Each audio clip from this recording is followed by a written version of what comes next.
was born in Penetang, in the closest hospital. It's surprising I was born there because my grandmother was a birth mother, and our house was like a birth home.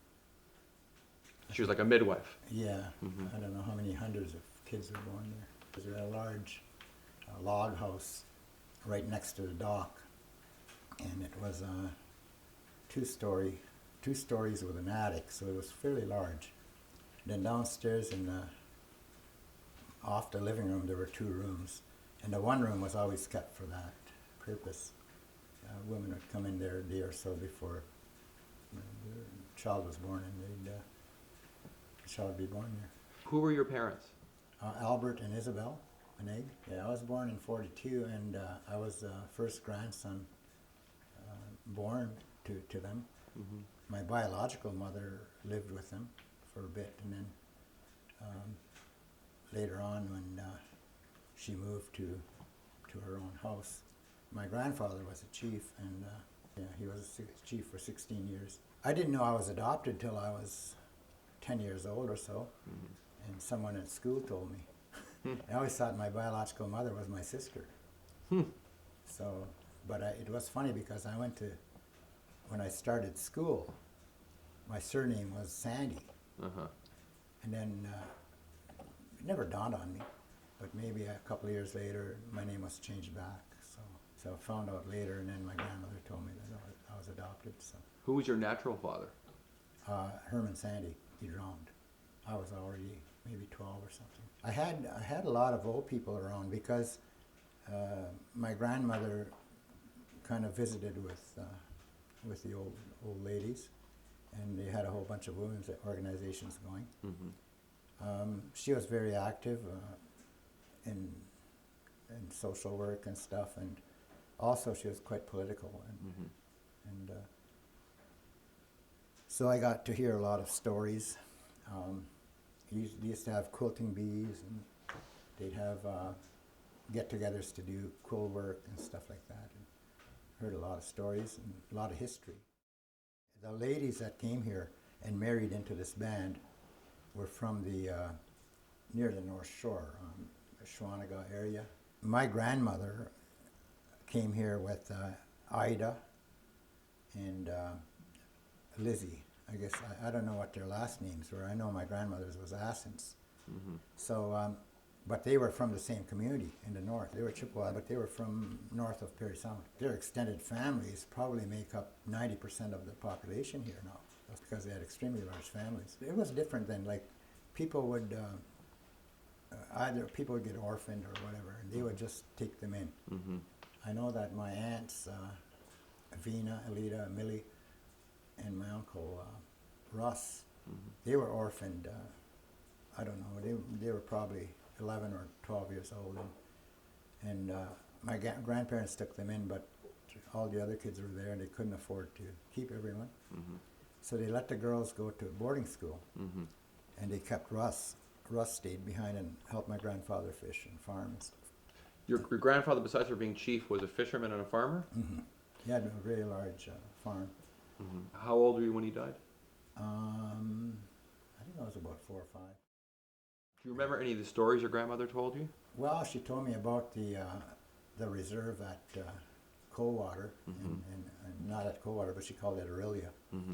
And she used to tell me about all the people that married off, like my great aunts. I don't remember them now, but she told me that a lady had married into Rama. They'd never seen her again.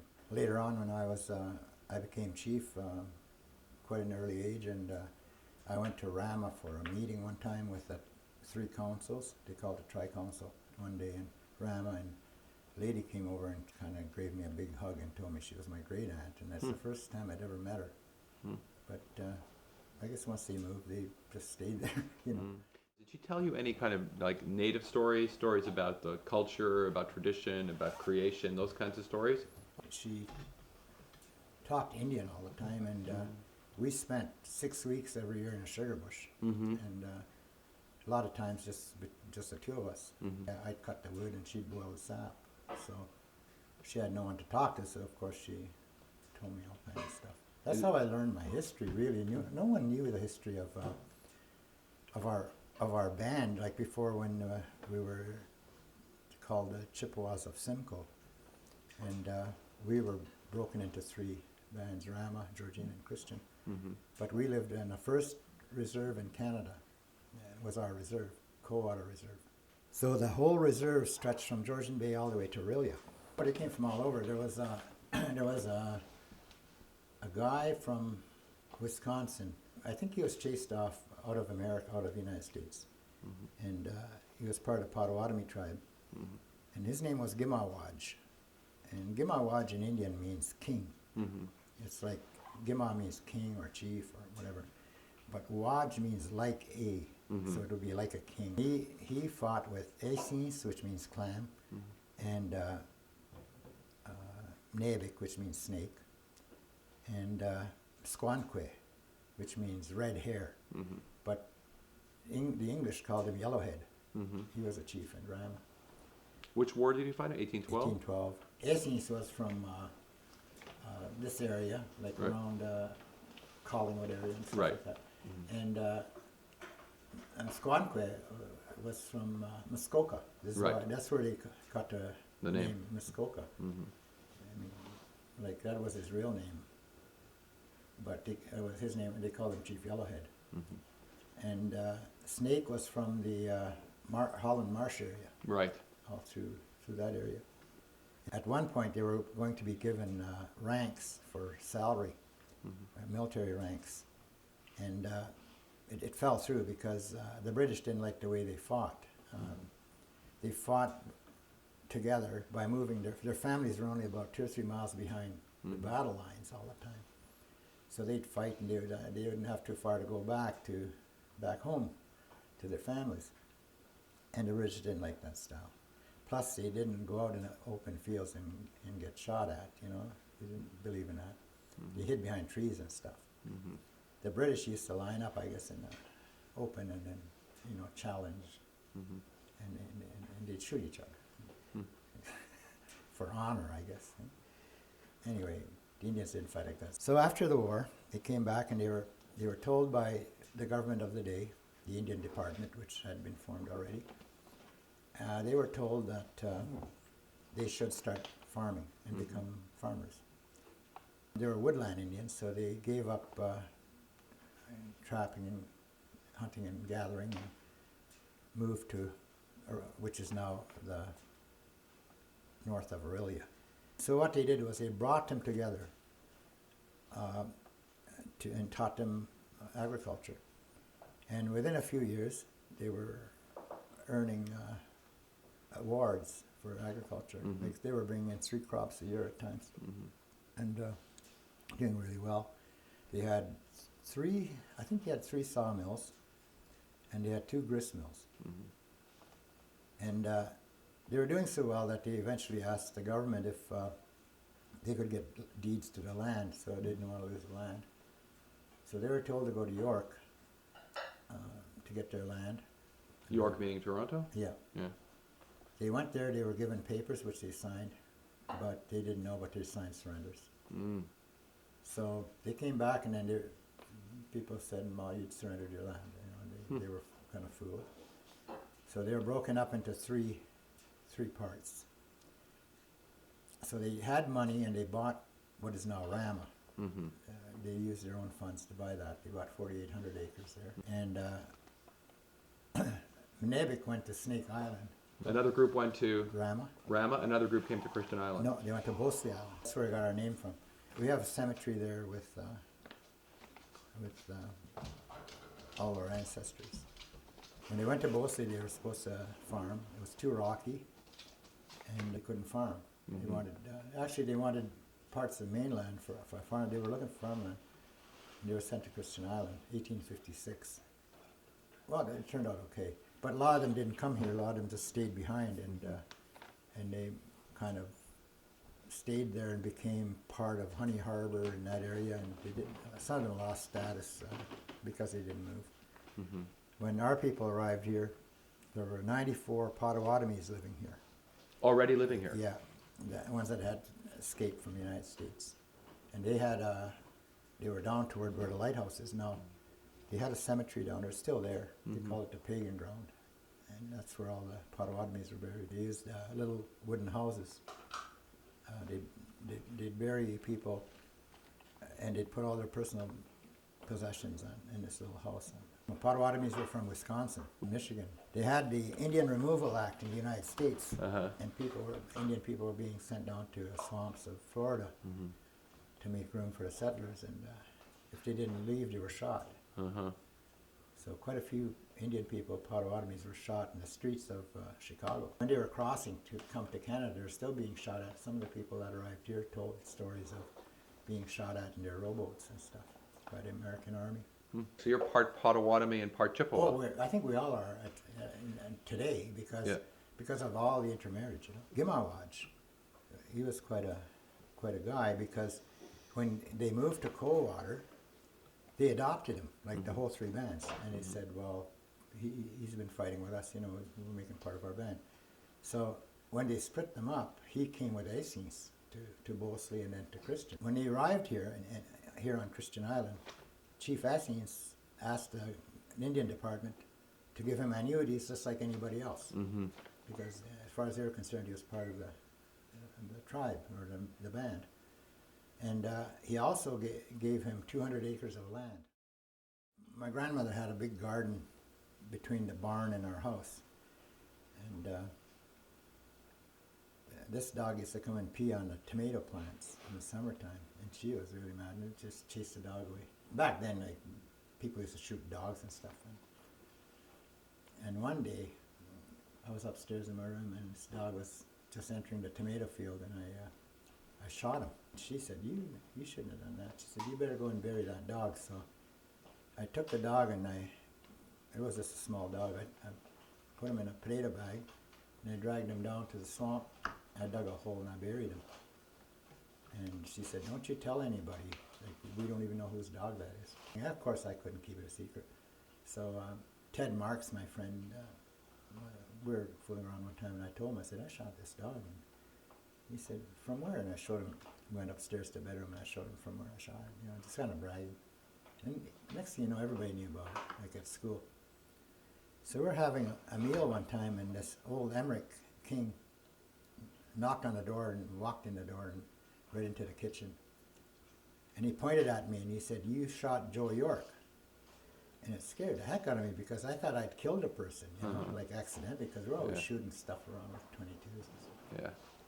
So I got really scared, and turned out it was his dog. His dog's name was Joe York. Did he forgive you? Yeah, well, here's how it would happen. He had a set of Palomino horses, and we used to have our sugar bush way up about 2 miles from the village. And we'd go up there and boil sap and make syrup, and I'd carry 2 gallons of syrup down. We produced about 2 gallons a day. So one day I was walking down, and I had 2 gallons of syrup on me, and halfway to home I saw this Palomino laying in the field. So I went over there and tried to help the horse up, and it wouldn't get up. The other horse kept circling around. So it was Emmerich. They were Emmerich's horses. So I walked down to the village, and I went to his house and knocked on the door. So they were having supper when I arrived. So I knocked on the door. And I hadn't gone there ever since I shot Joe York. So I knocked on the door. He came to the door and he said, yes. And I said, your horse is down. I said, Darcy's farm. One of your horses, and can't get up. He said, did you shoot it?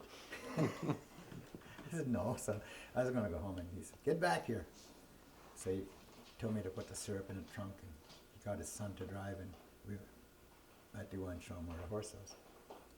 So he stayed up there, and he told Rufus and I to come down and get his wife Mary Jane to make porridge, like a pot of porridge. So she made porridge real quick. By the time we got up there, it was cold, and I think they even had brown sugar in there or something, just to, I guess, to give the horse energy or something. So he took a big wooden spoon and forced the horse's mouth open and pushed that porridge into the horse's mouth. He said, I'll show you something, you know, and just stay here. So he fed that horse that pot of porridge. Then he got some rope out of the car and tied it under the horse. And between the three of us, we pulled the horse, and he rolled over and got up. So he said, I know you've walked a long way, he said, but do you mind walking them down? So we put the team together, and I walked him down to the village farm. Why was the horse lying down? It had bad teeth. Uh-huh. So we got there, and he got into a stable, and he said, stick around, don't leave. He said, I want to show you how to fix these horses when they go like that. Mm-hmm. I didn't know what I was in for, but tied the horse to a post in the stable, and he had lanterns. Then he started filing the horse's teeth with a rasp. Yeah. Ooh, that horse was really in pain. Is that why the horse lay down, because of its pain, because of the teeth? Yeah, it couldn't chew its food. What he did was he leveled all their teeth. Okay. So he kind of forgave me. So we were down. He had this big boat, and it had Gimawaj on it. And my grandmother told me about that guy. One day I said, "Who was that guy anyway?" I asked Gimawaj, and he said, "That was my father." That was Emmerich's father, Yeah. Gimawaj? Yeah. So he started telling me all about him, about his Gimawaj. movement, his military days, and all that, and who he was related to, like other people that had moved off and had gone to Perry Sound and stuff like that. They were very superstitious here, and my great grandmother, Dodo, was an herbalist, and she cured a lot of people. She had figs and dates in her trunk, and that's why I went in there. And she'd always give me little treats. So there was this great big jawbone hanging off her room. One day I asked her, "What is that?" You know, it looked like a crocodile jaw or something. And she wouldn't tell me. She never spoke too much. She always had a mouthful of quills. She'd be doing quill work. And she'd have quills in a saucer, like different colored quills, dyeing them. Mm-hmm. And when she worked, she just stuck a whole bunch of them in her mouth. Mm-hmm. And then as she worked, she'd pull them out of her mouth. So she wasn't really talking because she had a mouthful of quills, right? So I'd be talking, and she'd just give me more food all the time. Mm-hmm. So one day I asked my grandmother, I said, how come she never talks? I said, every time I talk to her, she gives me dates and figs. She says, because she's trying to teach you not to talk so much. Later on, she said, she always had her mouth full of quills. That's why she didn't talk. But I asked her about that bone, and she kind of inherited after Dodo died, so she said it's for infections. Mm-hmm. And people used to cut themselves with axes and stuff, and there was a couple of tricks they used because there were no doctors here. That bone that was hanging off her wall was from a garpike. It was about that long. Fish. Yeah, and I guess what she did with people, she recalls one time a guy came in and said he had a great big infection on his knee. Mm-hmm. Must have been from a cut that got infected. And she just took that old bone and started beating that big swelling with the garpike. Mm-hmm. And then of course all the blood and stuff came out, and she said she ripped up a sheet and got some, I think she used, what do you call that, skunk cabbage or something.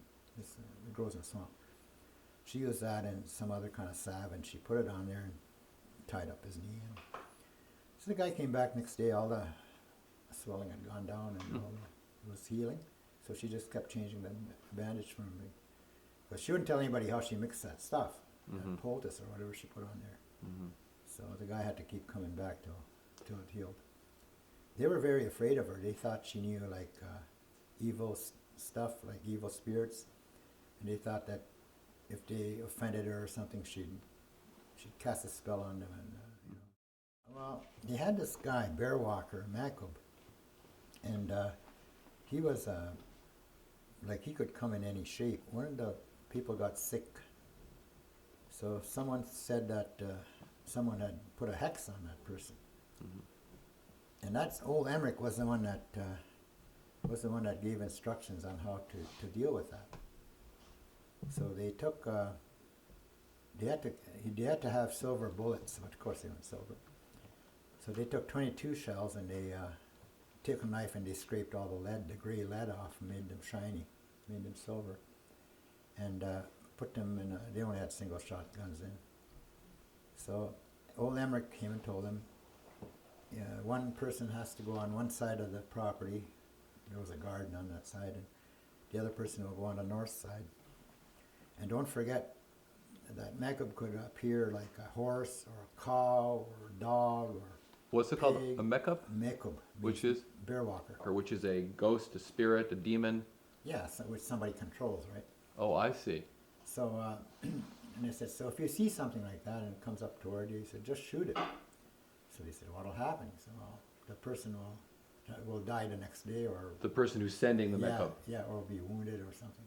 Mm-hmm. So I guess John was pretty nervous, and he said he never liked the idea of even having guns around. So he was on the south end, and he said he was chewing gum like crazy. He was nervous.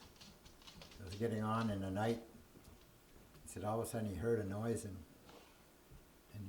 he shone a flashlight, and there was a pig standing in front of him. So he didn't know what to do. He was going to shoot it, and then he said, you better get Fred. So he yelled, Fred! And Fred came down, shined his light on a pig. Well, he said, John, go ahead, shoot it. And John said, you shoot it.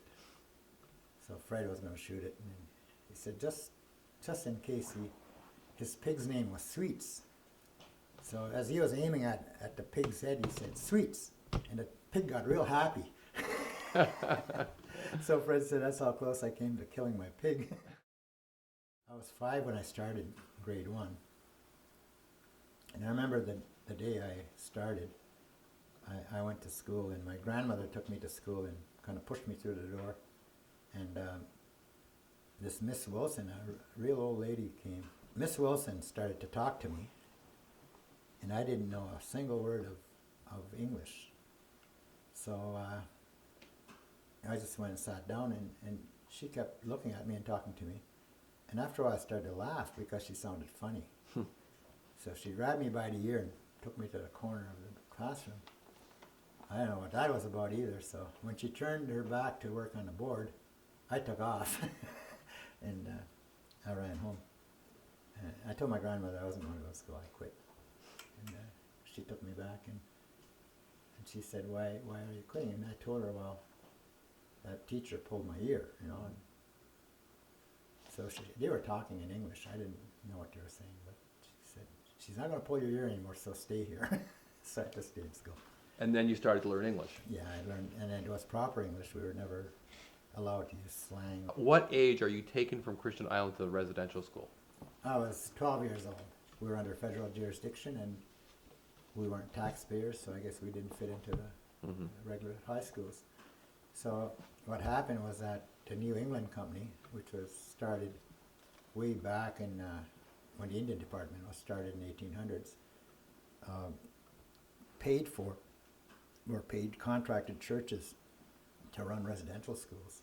I was sent to Sault Ste. Marie, 500 miles away, and I guess the worst part of it was not being able to speak my language. Yeah, like Gilbert Tamabinam from Perry Island spoke the same language as me, and we used to sneak off into the woods and we'd talk Indian, you know. And we were hungry all the time, and one time Gilbert's young brother, Donnie, came with us on a Saturday. We were supposed to pile cordwood, and we got out there, and we were pretty hungry, so we told Donnie, we'll throw you into the chicken coop and into a chicken pen. Go wring a neck of a chicken and throw it over the fence. We'll go and cook it. Yeah, the little guy was only about 6 or 7, I don't know. So I stood on Gilbert's shoulders, and Donnie climbed up, and I pushed him over the pen. He grabbed a chicken, wrung its neck, and he threw it back over. Then he realized he couldn't get out, and he started to cry. He was trapped in there. We punched a couple of boards out of the... So were kids as young as 6 or 7 on the residential schools? Some were there at 4 years of age. It wasn't really as bad as Brantford. Like, I mean, there was a strap given out, but it wasn't as bad. As long as you were told to work and you did what you were supposed to do, and nothing really. We had a lot of time for sports and stuff as well over there. So the worst part of your experience was in Brantford? Yeah. So tell me about Brantford. Well, I got there, and... You're now 14 years of age, right? Yeah.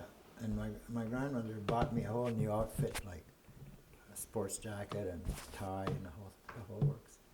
And arrived there, the Indian agent took me down. 1956. Yeah, thereabouts, yeah. And just kind of dropped me off. He had a few words with the principal and said, "Okay, see ya, goodbye," you know. And I walked in there, didn't know, and the principal said, "Go to this room at the end of the hall. There's a lady there. She'll give you your number and your clothing." And I went down there, and this lady gave me the number 32, and she said, "All your clothing will have labels like with the number on it, including your socks and everything, so for laundry purposes, you know."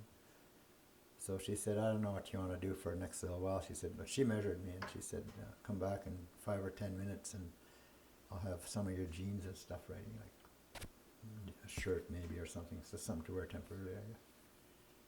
So I said, "Well, what'll I do?" She said, "Well, go down to the playroom downstairs and that's where the kids hang out." So I went down there and just sort of wandered around. There was a bunch of kids there. I was wearing that real nice stuff, right? Okay.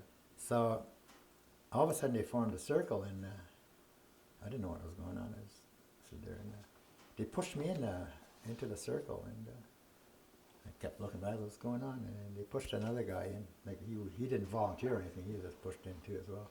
They want us to fight, and the guy's name was Stan, I think Stan Miracle.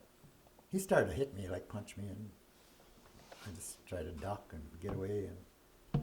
But for at that time, like in my age, the guy was bigger, but I was in good shape because, like here on the island, we never went anywhere. We ran or walked everywhere.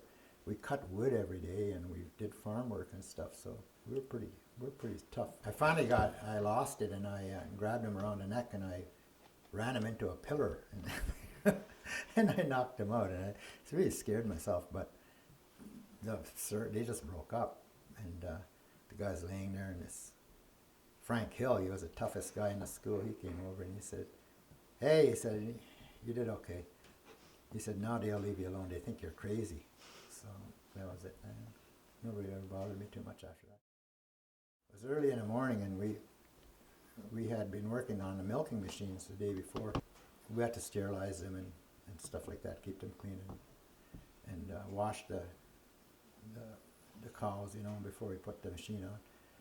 And I was doing that, and they had given us 2 sets of boots. They gave us leather boots for that type of work, like clean work.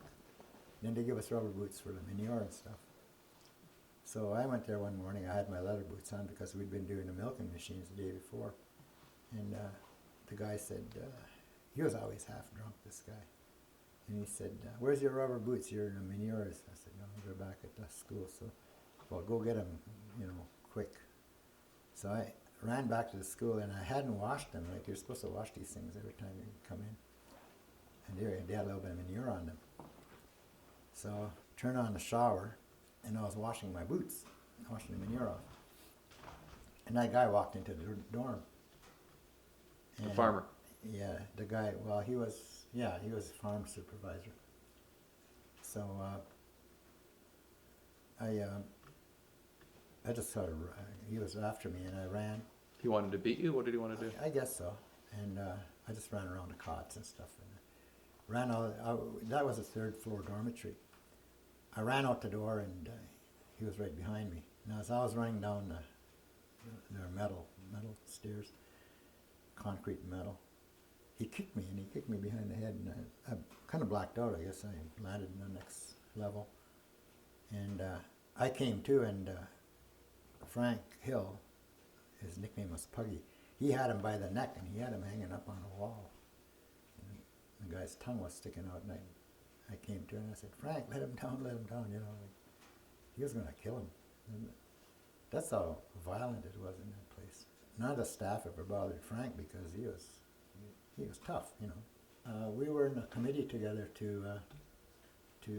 with a class action, and he died a couple of years before we won the appeal. There was this girl in the girls' side. Her name was Victoria. I don't know her last name, but she had a big crush on me. Like every time we went to eat, she'd be winking at me and waving and stuff. And one day, when the guys told me, he said, "Hey, that girl's got a big crush on you. Why don't you tell her to leave something open, like we'll sneak in and steal something from the kitchen, because we're always hungry."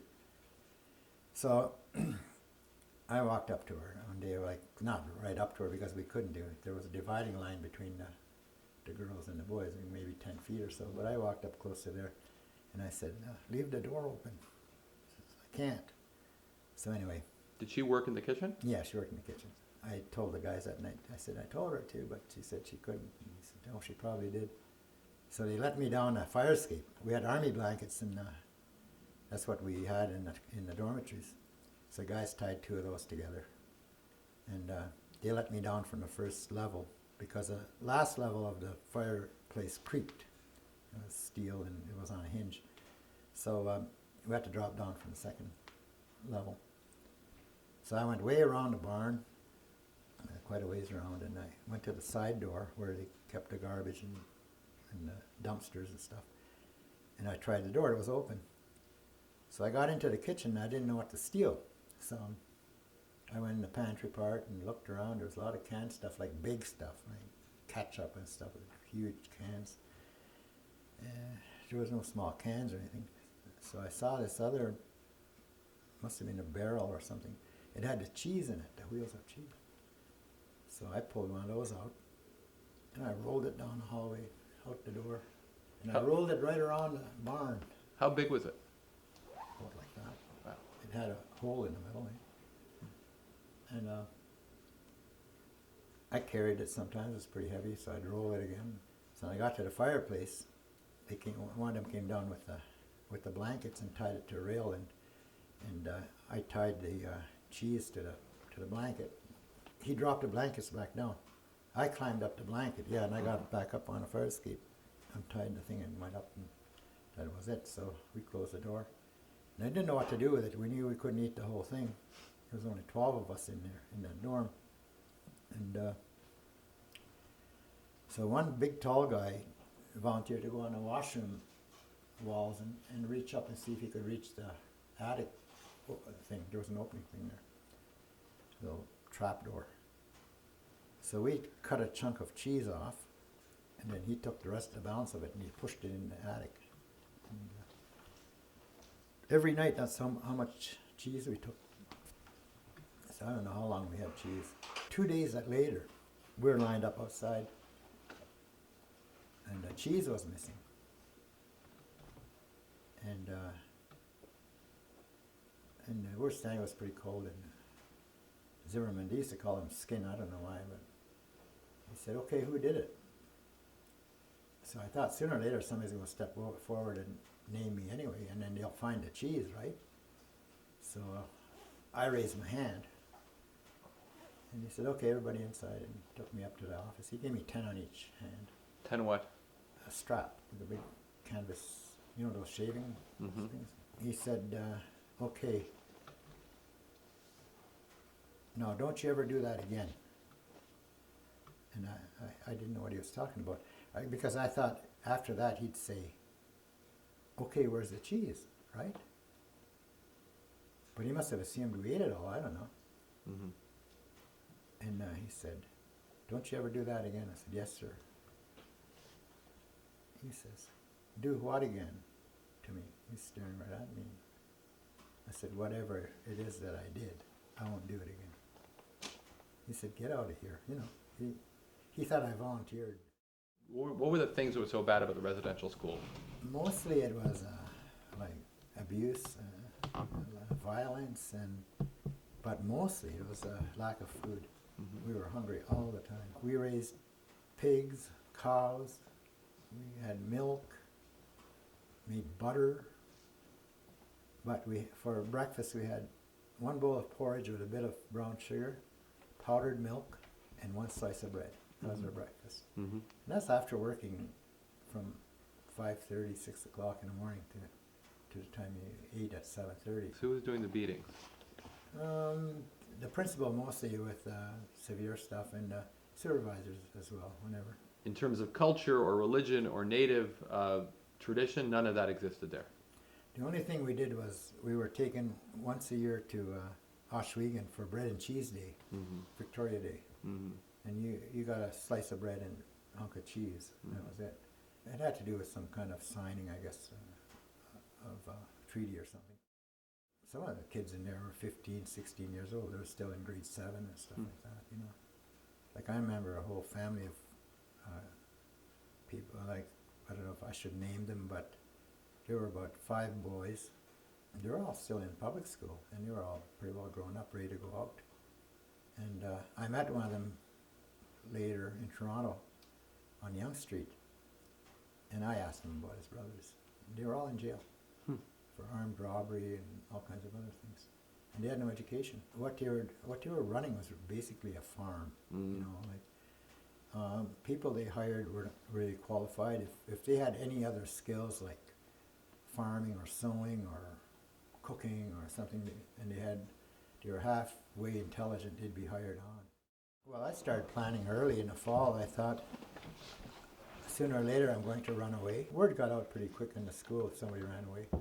It was a common occurrence. People ran away all the time. Yeah, but they were picked up right away. Like within a day or two, the police would bring them back. We called a slice of bread a lab, and we used to get a slice of bread in the morning with our porridge. So if somebody ran away, they'd bet each other a lab, like for every day they didn't come back. Every time I saw people being brought back, there were always 2 of them. And I was thinking about it one night, and I thought, why is there always 2? Why do you need somebody if you're going to run away? Why do you need a second person? It's like a liability, you know?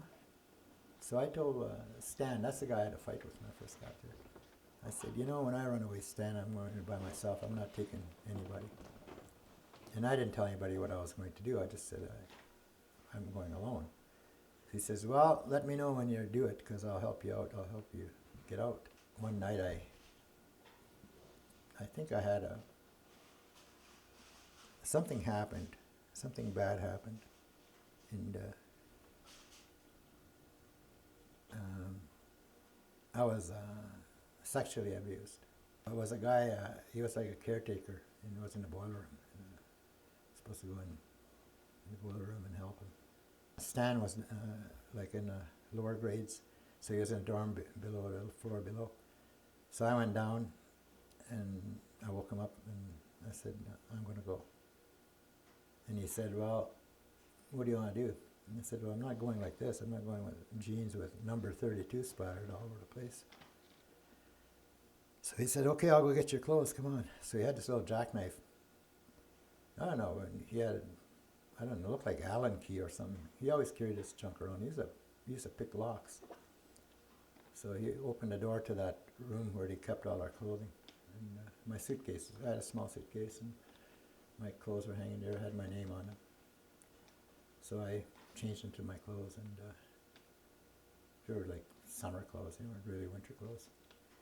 But I had a sweater, and I threw in the suitcase with me.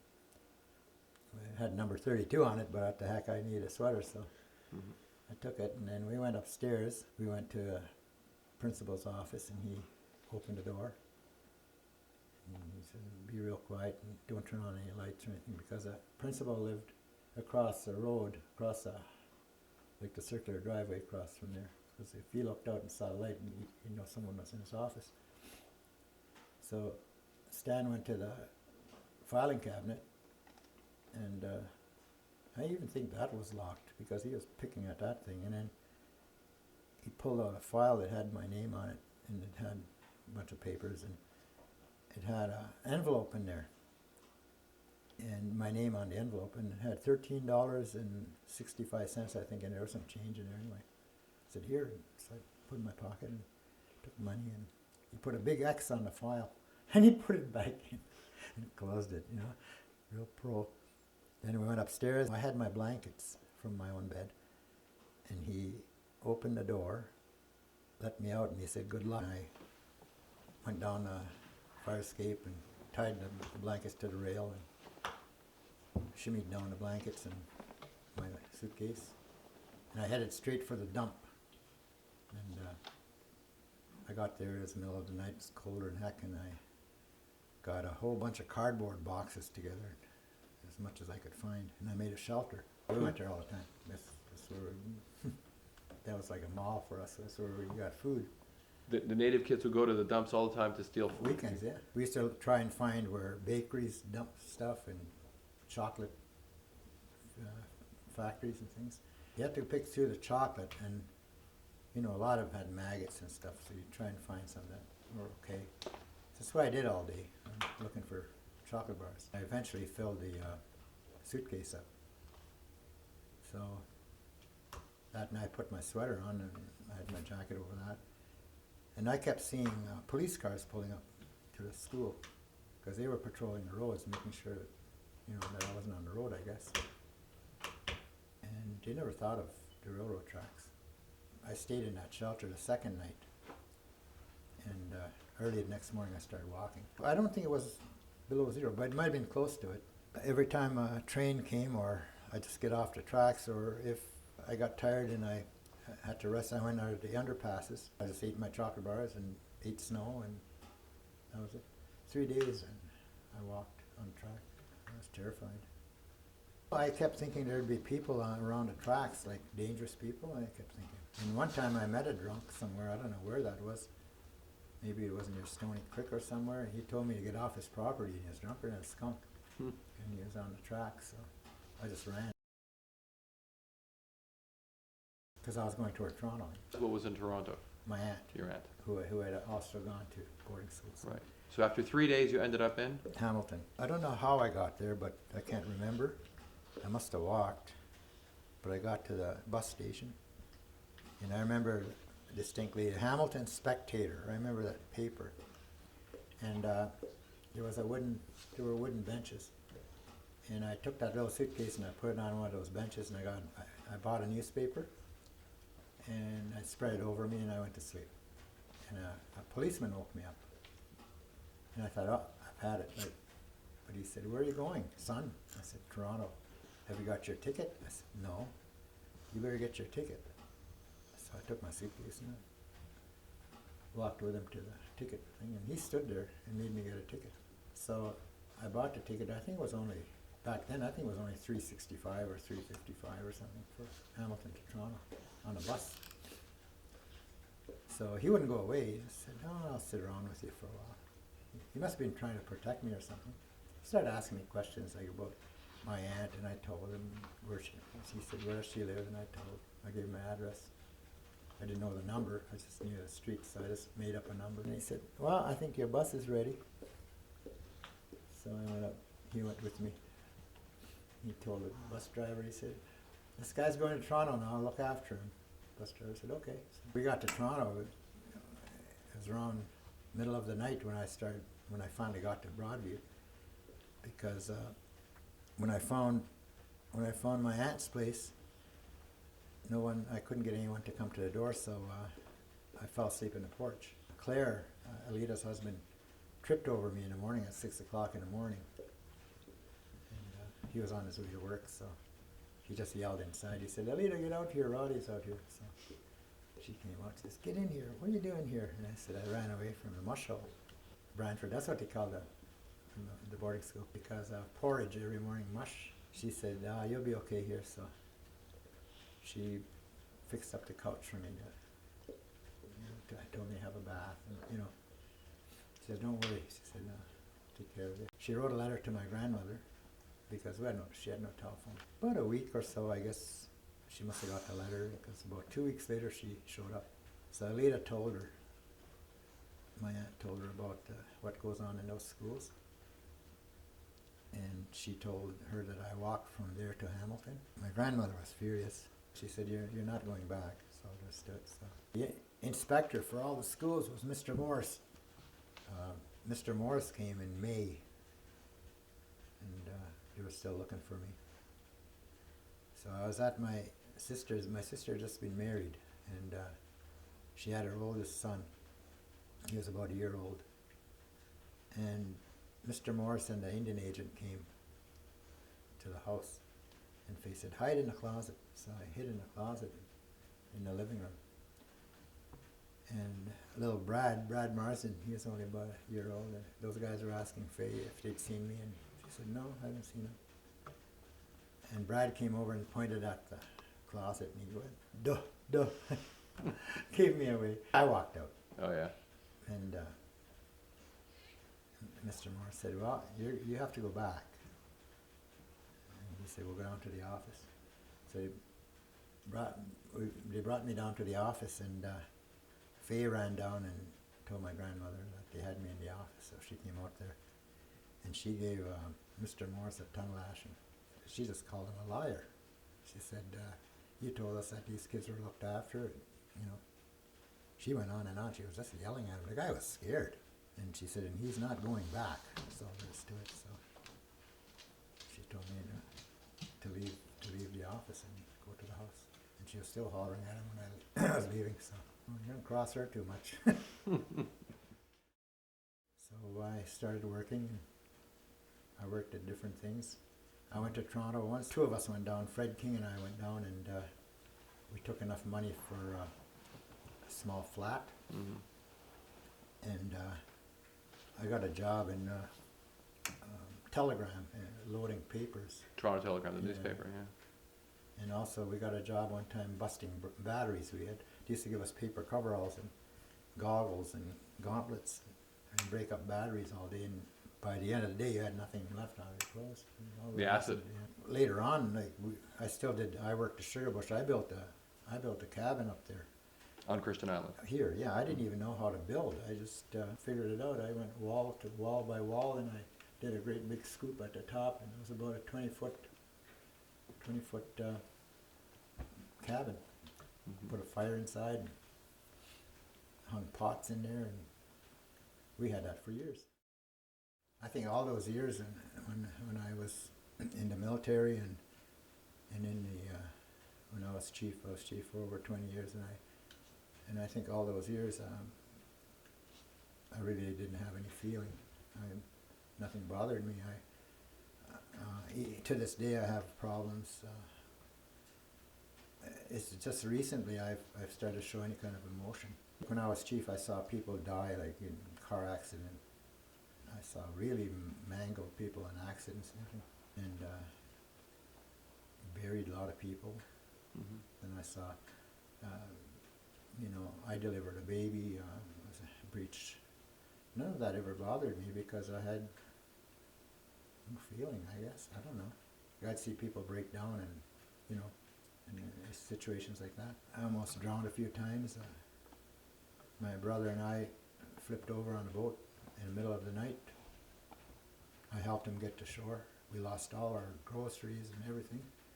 Lost the boat, and we got to shore, and an old man with a lantern came along and took us to his house and built a fire in his box stove and warmed us up. And there were times when I fished commercially by myself, the north end, and we're lost out there one day for 2 days, and I worked alone, and it never ever bothered me. I don't know why. It's as if I had someone with me all the time, and I never talked to myself or anything, but it's as if I had someone there, My grandmother, was my biggest influence. When I was a kid, I stuttered, and kids used to make fun of me in school because I stuttered. And this was when in public school. So I told her, I said, I'd like to be in a Christmas concert, but I stutter. And she said, well, next time when we do Sugar Bush, I'll fix you. So I could hardly wait, and then we got up to the bush, and she told me, she said, here's what I want you to do. She said, nobody's around here. When you go gathering sap and you're way out there somewhere, get on a stump and talk to the trees and pretend that they're listening. And if you hear them rustling, they're applauding. And she said, keep doing that every time you're by yourself. Because she knew I was kind of shy too. So I'd be gathering sap, I'd look around, there'd be nobody for miles, so I'd get up on a stump and I'd make these big speeches, talk to the trees, pretend the trees were people, even look at them individually. I was living a little, my own world fantasy. And then I realized after that sugar season, I didn't stutter anymore. I was about 7 or 8, I guess, I don't know. I was probably in grade 4 or grade 5 or something. But I just stopped stuttering. And I guess it was because of lack of confidence or something, you know. And the teachers thought I was thinking too fast for my speech and things like that. Maybe they had all kinds of reasons. If you had a message for the next generation of First Nations in Canada, a message for the children, for the youth, for the young people, what's the most important message you would like them to hear from you? I'd like them first of all to learn their history and to relay it in our language. Storytelling is called Otsokan, and when you use that word and say Otsokagan, it means ancestor. So what I'd like the children today to know is their ancestors. That if they know their ancestors and their lives, then they'll know the history. And they should pass on or relay the history, you know, so that we never forget it, even though it's written today. In my day, it was never written; it was all oral. But many of us still carry on with it. What's the most important value you would like them to learn from the history? Independence and pride. To be always proud of who you are, no matter what kind of upbringing you have, and to be independent. Not to rely on a lot of people, because sometimes that really doesn't work. Other times it does, but most times it doesn't. The chief before me, Riley Root, was 70-some odd years old, and my grandmother and Riley had a little chat, and she said, Rod's just come back from Red Lake. He was working for Ontario government, and that was right after the welfare agreement was made in 1965. She said, "Isn't it about time we kicked the Indian agent off this reserve?" And says, "Make him chief, and you'll have a little bit of security, and we'll try independence." So the old guy said, "Okay, let's do it." So he brought me in at 92%. What's it like here in the winter? Well, it's changed a bit now. We used to have ice from early December right to the end of March, and this past few years we've only had ice for maybe a couple of weeks. And It's almost December now, and there's not a shred of ice to be seen. so when we were kids, we skated over. Usually the first ice was just clear ice, and eventually it would snow and you'd have snow drifts, but you could skate around them. And we used to haul groceries over for the older people when they went shopping on the mainland. And we used to make 25 cents to go 3.5 miles. And we just did that all day long. And a lot of us are, my age anyway, a lot of the people are good skaters. Horses, I don't know how many teams of horses going through the ice. And we sold cedar posts and poles and logs, and they were hauled on the ice. And sometimes when we ran short of hay for the horses in the winter, we'd have to bring hay over on the ice. So it was all horses then. We had no vehicles or trucks or anything. I remember one time Jerry and I were out there. We were the first ones to go over, and we're about a mile out, and we had a rope tied to each other, and a pressure crack formed. We heard this big explosion, and the ice heaved up, and we slid down the ice. It was really scary. But not into the water. No, the ice just curved up, and a big pressure crack. My great uncle Charlie, he got on my sleigh and put his groceries between his legs. I skated over to earn my quarter. When we got to the shore, he said, "I want to go right to the house." And then I had to haul him up to the house with my skates. We got up to the house. He said, "I want to go right into the porch." So I had to pull him into the porch. And my great aunt Sabrina came out and, "What are you doing?" She's having him pull you up from the shore. And he says, "Pull it right up the steps to the inside the house." He says, "You're not coming in here with your skates." I was only about 10. And you used to fish here in the summers as well, right? Yeah, I caught whitefish, pickerel, and sometimes sturgeon, the odd trout, salmon. Yeah. I fished for many years. I had a big commercial boat toward the end. Is there a more beautiful place in the world than Christian Island? I don't think so. You know, you go to the other islands like Beckwith and Hope. They're not surveyed. They're still untouched. You know, nice to go and camp there where Yeah. you have no electricity or nice. When it gets dark, it gets dark. See Dark. this rock? Yeah. That's called in Indian. That's called chisin. Can you see it? That's big Which one? rock. This one right here. Right through the branches. This point is called Big Stone Point. Big Stone Point. So in Indian, it's chisin. That's why that road is called chisin. Just it means big. Big rock, yeah. Big rock. But an old man, old Walter, he used to tell us all these things.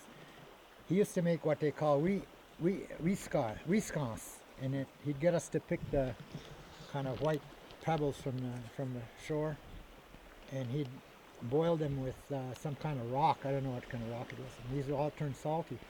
And he said in the old days the Indians would carry those salty pebbles in their bags and use them for seasoning, seasoning meat or whatever. He also used to spread them on the shores and around lakes and stuff as salt licks. So when animals came to lick them, they'd kill the animals. Like they would use it as lures. So he said that's where the Wisconsin came from. Wisconsin, salt Interesting. rock, and then that's stone. Eh? Wow. Interesting. I think we got to grab a ferry. Yeah. Rod, Okay. thanks for everything. It's been wonderful. Okay. Thanks. Thank you. It's fantastic. You, Rod? Oh, okay. After you, Mickey. Go ahead, Mickey.